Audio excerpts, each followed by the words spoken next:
Did you know Dump City can cure diarrhea? Hey everyone, Brento here. Welcome to another episode of Dump City. Check out my gems here. I got gems in all my items. I don't know if they're very good gems. This one's a 4 linker. I bought this chest from a vendor. We're going to do a show today on how to keep loot, like what's worth keeping. I know as you're leveling up, you have to make some decisions. Right now, our character here is Elon the Barbarian's up to level 25. The stuff we have is mostly crap. So just in general, I would say not much of the stuff you're collecting right now is, in terms of gear, is worth keeping. You'll probably throw away all the items you're wearing by the time you get to level 80. But this is a general guide, so I'm just going to disclaim right away that the advice I'm going to give you here is could vary. Okay, so always check release notes, check what's changed in the game over time. Some of the things I say might be wrong, so don't. This isn't written in stone, but I've played this enough seasons to know that everything I'm going to say here has applied for all seasons, and I wish I knew some of this stuff when I was playing my first season. So without further ado, let's get into this here. I was talking with Nessa here, in case you didn't know. You can buy gems from the second tab in Nessa, and when you're key binding, a little bit of a tip here, I have the Q key is usually my travel skill. Sometimes I'll put a defensive skill. In this case, I got 2 travel skills on Q and W. So when you're setting up your key bindings, maybe that's a bit of a tip. So you're moving around fast. It's usually Q, Q, Q everywhere. Don't get sad about that. And also when you're looking for gems, you can do a search here. So you'll notice here I can type travel and we'll see what kind of things there are. Like there's Frostblink is a travel type, if you can see in the top of the description of it. Okay. Shield charge, that's one of the ones I'm using here. And these are like fairly cheap things to buy. So very important to set up. And I would definitely bind those on Q and W when setting up a character. It seems like it's just the most natural spot. And it's near your potion hotkeys too. So just a bit of general advice on that as well. There's some hidden key bindings too. So when you set up the mouse buttons and these ones here, and you know your potions are 1, 2, 3, 4, 5, right? As you can see here, I'm in the middle now, so it's a little bit easier to see what's going on with my health. I noticed that from the last episode that didn't work too well, where you couldn't see how close I was dying to a level 1 boss, which was a little embarrassing, but it is what it is. But also, if I hit control, see over here, there's some extra 6, 7, 8, 9, 0 keys here. So if you run out of places to bind all the skills you have from your gems, this is where you put 6, 7, 8, 9. And for things like auras, like here I would recommend to all players of all levels, clarity is a really good one to have early on. I believe Nessa sells this. And it lets you regenerate mana. So until your character is built properly, and what it does is it reserves mana. You see here the reservation, 34 mana. So right now, see my mana pool of 265? I've bound clarity to all 6, 7, 8, 9, 0 keys, okay? So if I press any of them, it will activate. And a lot of characters rely on this. You see how it took away some of my mana? Now that's my max mana. If you were wondering, why is my mana pool not ever getting full? It's because you have an aura that's reserving mana. And now, even though I'm only at 231 mana, I'm regenerating mana much faster. So just a bit of a tip if you're running out of mana and stuff, very basic thing. This is a noob's guide, okay? This isn't a pro's guide. A pro is going to look at this and probably laugh at everything because they have it all memorized. In terms of other things, when you get your gems too, and you'll probably notice that you've been able to level up things here. Now, as mentioned in the previous episode, the color of your gems matches your character's attributes: red gems, blue gems, green gems.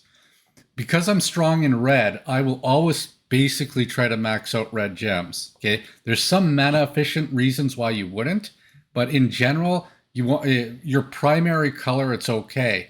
It's the secondary colors you got to be careful of. So if you're a blue character or a green character, you would not worry about those, but you would be careful about maxing out red gems. So like a steel skin or a molten shell, which are very popular defensive skills. Again, I sometimes would put something like that on a W button, but you can also automate those too, because you can trigger those because there's support gems that will trigger in certain conditions. So for that reason, some of the defensive gems, you don't even have to keybind them.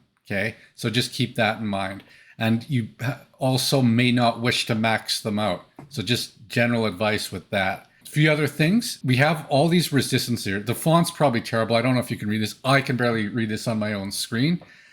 But you'll notice that there's a like fire, cold, lightning are that's considered elemental resistance. One thing I wasn't sure of when I first started playing is chaos considered an element?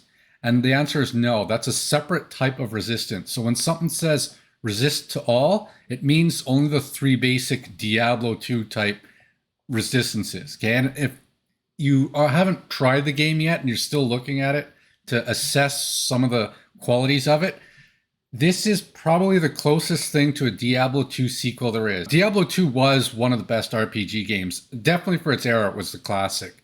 And then they made, the big corporation made Diablo 3, and then Grinding Games made Path of Exile. And this is sort of their vision of it, and I think this is the much better version of it.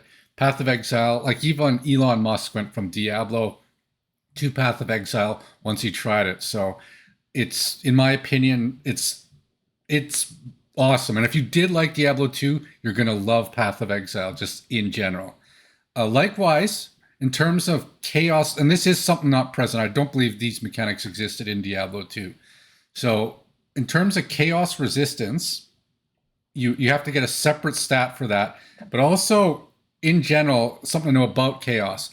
A lot of the monsters, I think almost every monster doesn't have chaos resistance. So when you create damage types, you got your fire, your lightning, and your cold. But chaos type damage is a little bit better against monsters because they don't resist it so well.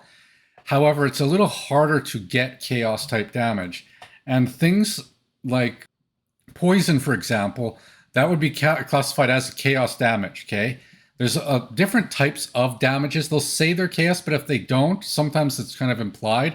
Sometimes you just got to research what type of damage it is. But poison, for example, is a chaos damage.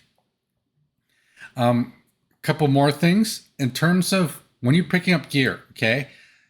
If this is an episode about loot efficiency, probably at this point, once you're getting to level 25 and you're in the middle tiers, you're into Act 2, going to Act 3 or whatever, don't be picking everything up that you see. It's quite important at some point to just start leaving things on the ground and don't ID everything, okay? I've noticed that the value of scrolls of wisdom on the trade market are very high. They're almost a currency right now. Because I suspect people are over-identifying things. So if it's not for your class, pretty much just vendor it, is what I'm saying. Don't even ID it. You want to always maintain 1 or 2 stacks of scrolls of wisdom. You can have a stack of up to 40 here. I like to keep 1 stack in my bags at all time, and then I'll have another backup stack always in my stash in terms of the way I organize things. So just bear that in mind. If you're doing the Kraityn, Alira, and Oak campaign where the bandits all say, go kill the other bandits, I was doing a little bit of research on that, and it'll give you a different reward depending on which one you kill. And I remember the first season I played this, I had analysis paralysis on which one to pick. I probably wasted over an hour deciding who I should kill first, but I'll decide that for you. The one you should in 3.27, again, this just changed in version 3.25, and this could change again. So they changed what the rewards were for dealing with the bandits. And the thing about them is when you choose the reward, it's a permanent character attribute. So you're going to be stuck with this decision up to a very high level. However, I believe for 20 orbs of regret and a common amulet, but still 20 orbs of regret, which is pretty expensive, you can always change your mind later. So basically, think of it as if you spend all your net worth of items you've gained all the way up to level 30, then you can change your mind. on this. So you probably don't want to pick something and then change your mind at level 31 because you won't be able to afford it. 20 orbs of regret is a lot, and if you're playing solo self-bound, you probably won't have that for quite a while. Later on, you can change it, so it's not a permanent thing, but you're going to be stuck with this for a good 30 to 50 levels for sure. And I've decided in 3.27, the best one's going to be Kraityn. So this is the one I want to help. I think speed's the best value early on, and the main argument for that is that there's nothing that tough on your way to level 80. Like, you're not going to be one-shot by many things. There's a couple of things you might, but the item gear itself, almost all items can get resistances on them. Almost all items can have life on them, but not all items can have speed on them. And speed is used everywhere. You're always, even just walking around in the village here, speed is benefiting you. So I would recommend getting the speed boost. That's just, it's my opinion. Again, if you have a character that has all, you've got all the boosts here for speed, let's say you have travel on all your skills and just 1 or 2 attacks, the way you set it up, you might not care about the speed. But just in my opinion, I think the speed bonus is the one to go for. Okay, so let's have a look here at the tab here. If you're playing the free version, you'll notice this looks a little different than your tab. That's because I spent a few dollars. I believe this can go on sale as well. If you got a lot of money and you don't really care about paying regular price for things, I would suggest getting this if you only have like a few hours a week to play the game and you want to play it now and you want to spend an extra $10 and not wait for a sale. But if there is a sale on, obviously get it. You get more tabs, and not only that, you get ways to organize these tabs. Okay. So this tab here is a special type of tab. This is a currency tab that comes with one of the packages. There's multiple types of tabs you can get when you buy the packages. The more money you give them, the more types of tabs you can get and the more stuff you can store. So, and if you're going to get serious into trading, you might actually want to invest a little bit more in the better tabs. But me, I think this is the more basic one. And I think this tab here, this currency tab, is one of the best ones to look for. Okay, so I like to put it on its own, and it has affinities. It has, if you right click on it, you can see it has a currency affinity here. Okay, what that means is if I take out, let's say, an orb of chance here, and I hold control, let's say I'm on the gear tab here, I hit control, and then I left click this, it goes all the way to, it's because it's a currency, it automatically finds the tab and drops it in. So when you drop your gear in, if you put affinities on your tabs, you'll be able to quickly put them on the right tab. Like if I were to, for example, put, let's say this is a gem affinity here, go like this, I put this here, and let's say I'm putting some maps or something here. We'll get into maps later. Don't worry about that yet, but this is just the way I like to organize my stash. I hit control, it goes all the way to the correct tab where I wanted my gem, okay? But I usually don't set gem affinities. You'll notice you might only have 1, 2, and 3, and 4, but you still might be able to see this create node folder here. You can probably still create these types here. Like we can create a new one here. Let's say I wanted to have a gems section here, right? So because I had the number 1 tab selected while I went to create new folder, it moved it over into a new gems section. You can drag these around, right? But I don't like to have a gem section. So what I'm going to do is I'm going to remove this tab here. Okay, I'm going to delete that folder, and then I'm going to drag it back into, see where the little plus shows up? Back into the gear here. So that's how I'm going to organize them. I think you can change the order of them as well, like that. That's basically how I like to set up. I like to have like about 3 tabs under gear, and this is just going to be active gear that I'm using. If as much as you might think you can organize this all perfectly, don't go too crazy. There's so many new things that are going to drop that you're not going to know how to categorize. I just like gear basically means active stuff I might be using. Okay, could be gems. Mostly it's gear. And I like to have up to 3 pages because this is as much hoarding as I'm willing to do. Once these 3 tabs start getting full, it's kind of my indicator that I need to start selling things and creating space. Or I can move things to the trade tab later. So I have a couple of things on my trade tab. Okay. So these are things that I think I happen to know might be a little bit more valuable. Like of all the things that I saw drop, these could have, like, maybe they're worth a couple of chaos orbs.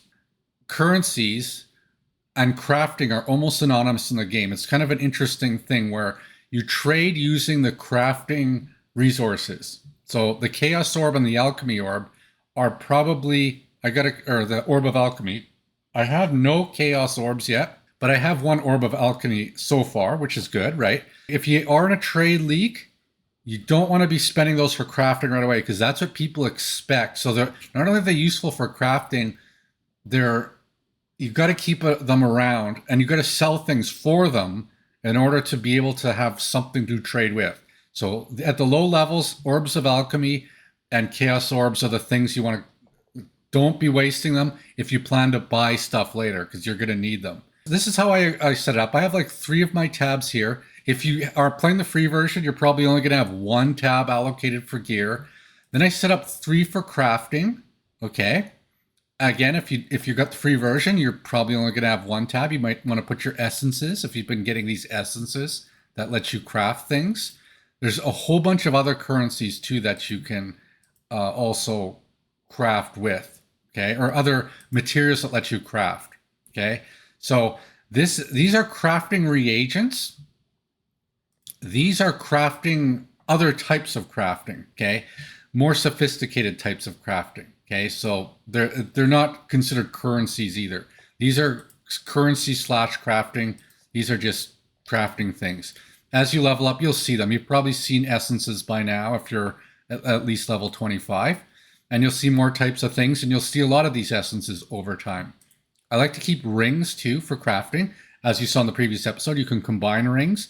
And rings and amulets are often used as reagents for recipes. So as I mentioned earlier about the choosing your Kraityn reward, later I think you have to combining one of these amulets with 20 orbs of regret, go to a vendor, and then you can pick a different one. Okay, so that's kind of how that works. So amulets and rings are used as reagents for all kinds of special things. Plus you can combine sets of 5 to re-roll them. So if you get 5 rare rings and you put them together, then you can re-roll them if they're all garbage, and they don't take up much space. So that's why I keep rings and amulets, because they're only one spot, which is a lot better than keeping gear you don't need. A side note, when you hit Alt, you'll notice the item level on this. If I mix these rings up, I don't know if these are different types here, okay? So I don't know if this magic and non-magic one can combine. I don't think they can. But you want to have the same types. Usually I do this with rares. The reason I'm keeping some of them now is because for other types of recipes, you do need non-magic ones, okay? It's not just the re-rolling of the rings. Again, the link I shared last week would explain a bit more on this. But if you notice the item level of it, let's say you have 5 rare level 84 rings, okay? And they're all garbage. They all have terrible stats. Bring them to the vendor, it will re-roll, and it will take the lowest level of the ring. So if they're all 84, it will become a level 84 roll on rare. So you could get a godly ring out of it.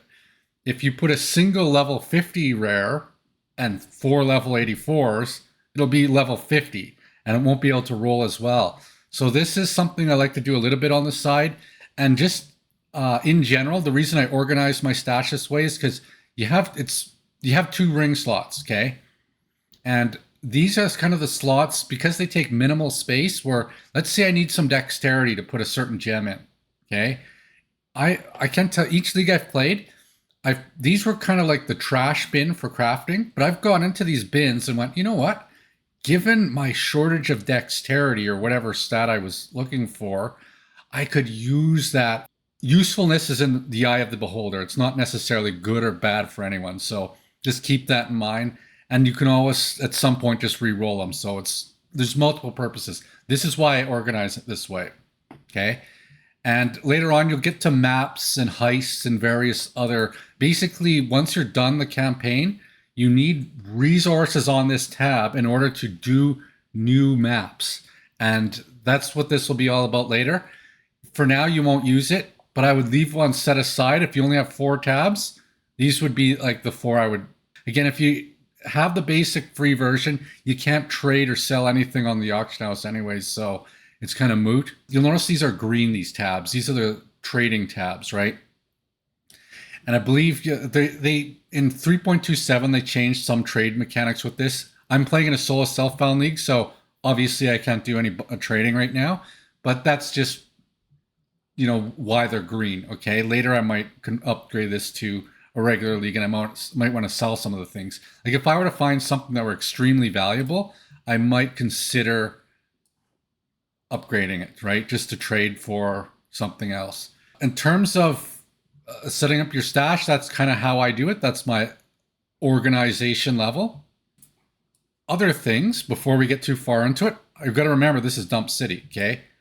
I haven't done a detour or another topic the whole episode yet, and I'm going to try and keep it short because last episode went longer than expected.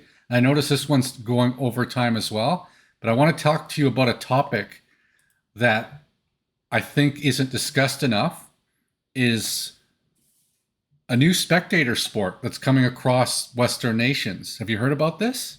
It's happening in the Americas, it's happening in New Zealand, it's happening in Europe. It's called Throw Your Money on the Field.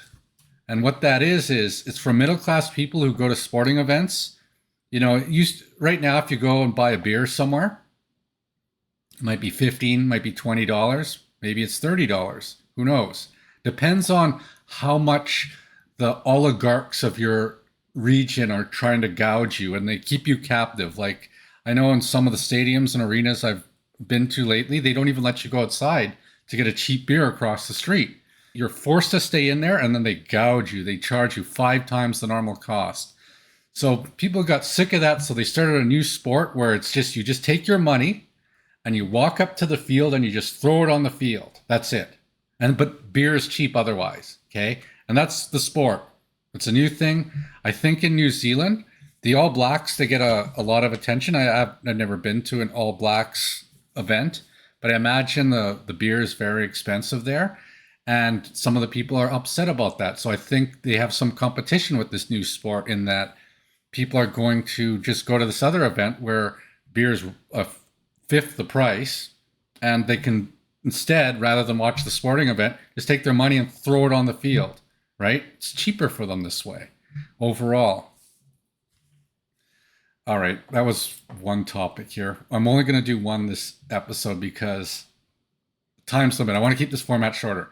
Okay, so on to the next topic here. What do you hoard? Okay, and what do you get rid of? Okay, so in terms of things you want to keep, okay, if you want to learn what to loot and what not to loot, all currencies you should be hoarding. Right now, you shouldn't be crafting anything. I'm going to probably craft something around level 40, a few minor upgrades, just to show some basic crafting. But in general, as you level up, you stockpile as much of this crafting material as you can. Like if you have too many orbs of alterations, maybe you can spend a little bit of it on something. I'm not going to go into the details of every effect of all these things. Stockpile as much as you can in terms of crafting materials. And obviously chaos orbs and orbs of alchemy, stockpile those. Okay, those are going to be essential for your trading later too.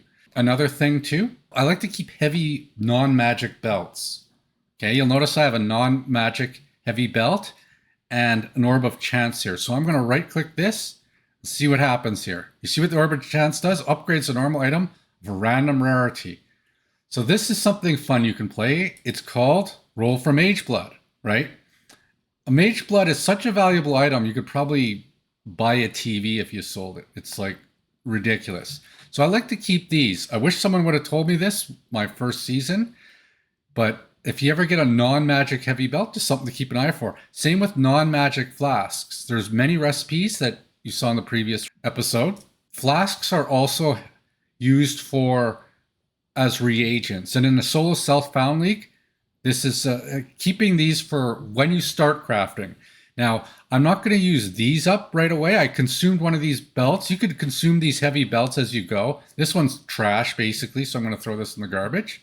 And I'm going to use my affinity here. Watch this. Control, and it goes to the right tab. Goes right back in there. But if it's not like a legendary type item, it's pretty much going to end up in the trash here if it's a heavy belt. I think there's a couple of heavy belts that could be good, but that's one of the things, or a couple of things I would consider keeping. Here's another thing I discovered. I'm going to add this link in the description, and there's two versions of it. One's called PO Exchange, and the other one's called Wealthy Exile. Okay, so you'll notice on this website here, again, I'll put the link in. It has basically all my items on the website. And you're like, how does that work? So I don't know if you've created a Facebook or a Google account in the past. You can actually log into various things using those cookies, and it will instantly create an account.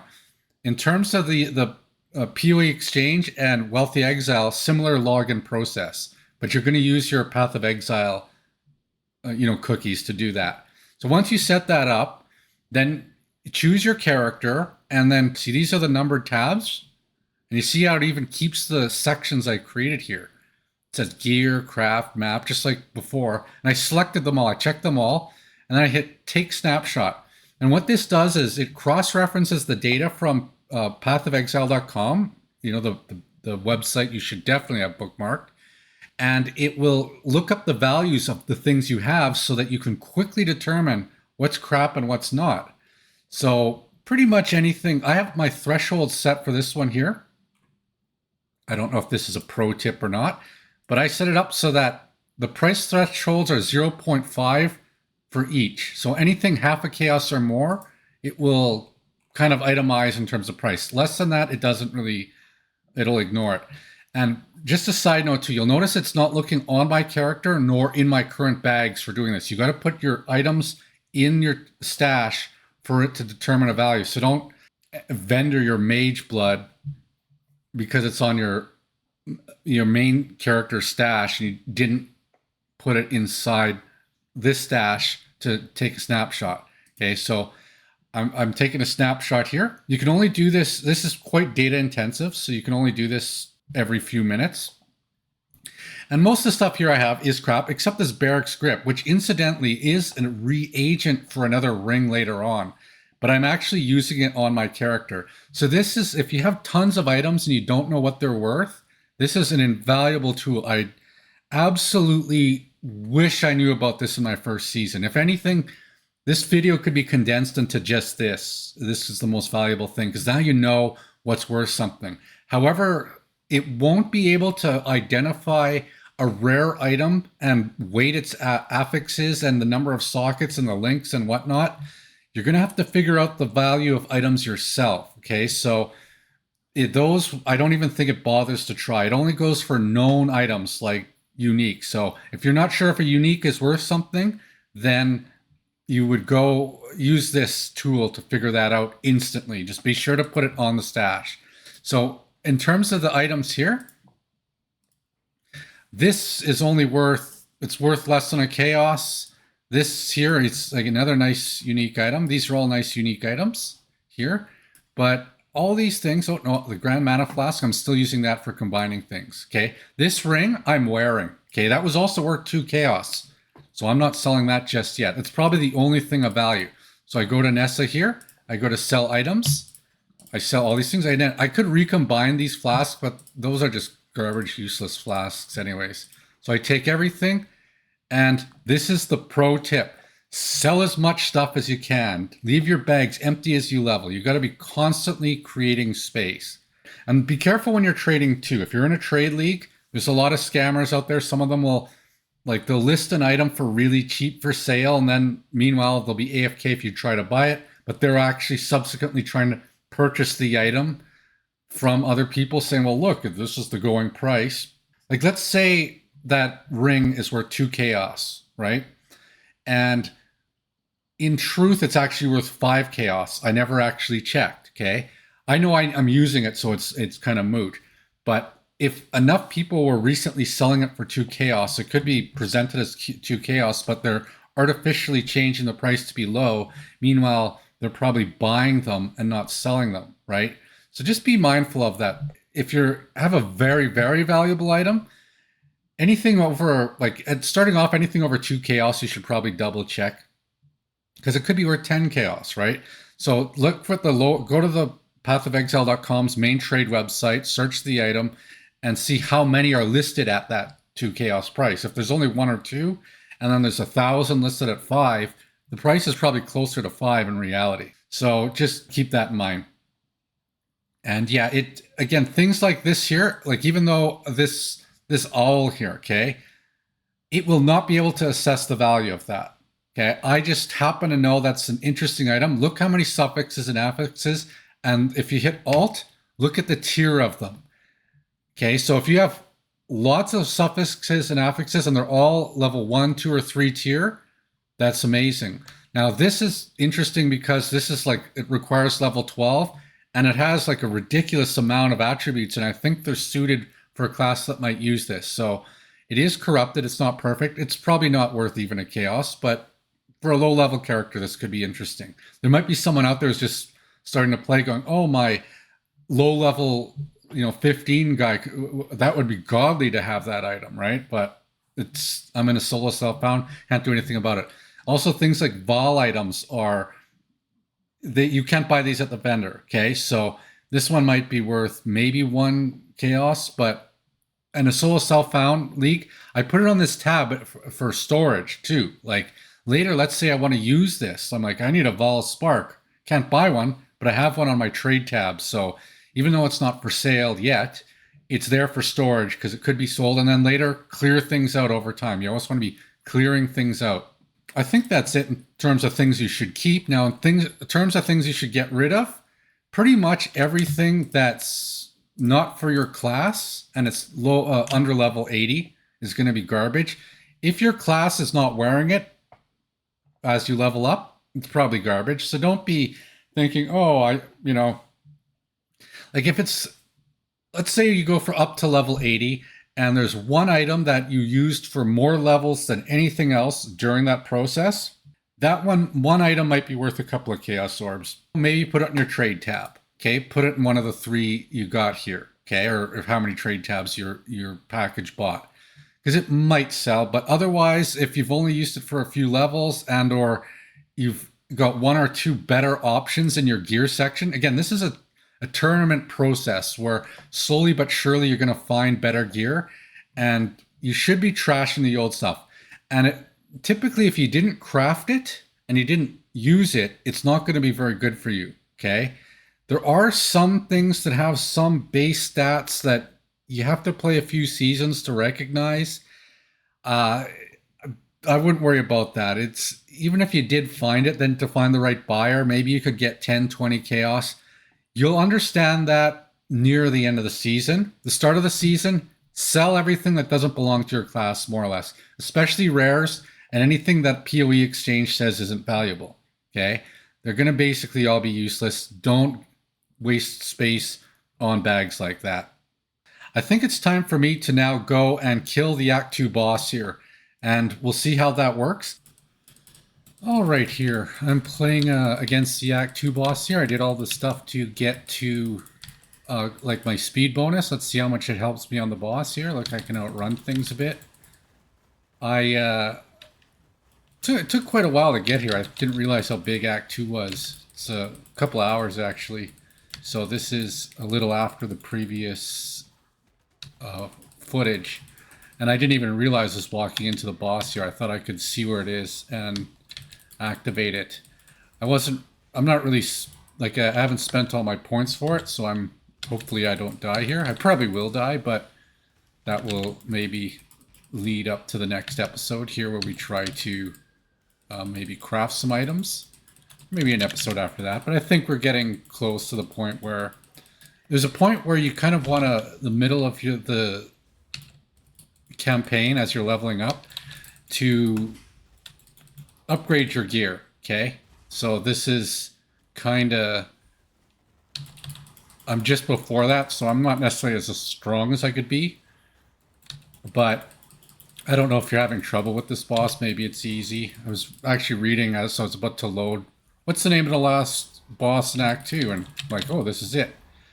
Frankly, I think there's much tougher bosses, but this is also, if you haven't seen the game before, you get to see a little bit of how it works. It's pretty good graphics, in my opinion, here.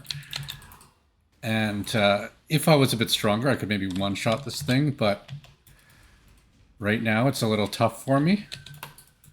Oh, now he's going to do something else. You notice there's like phases. If you've played WoW or various other games, Diablo, bosses have phases like this, and they get ever more complicated as you go. And some of the bosses later are just insane. Like you won't, when you see like the Maven, for example, some of you might have heard of it. It's just the graphics are amazing with it too. So keep that in mind. I was actually a little bit, in terms of this fight here, I thought I might die because some of the stuff I was fighting on the way here was maybe a little bit more challenging than I expected. But here, I think I might be able to get through it. However, I think for next episode, I will be quite a bit better geared. So let's see what we get here. Oh, nothing unique here, but a few interesting items. Let's grab this. Oh, and a couple other things too.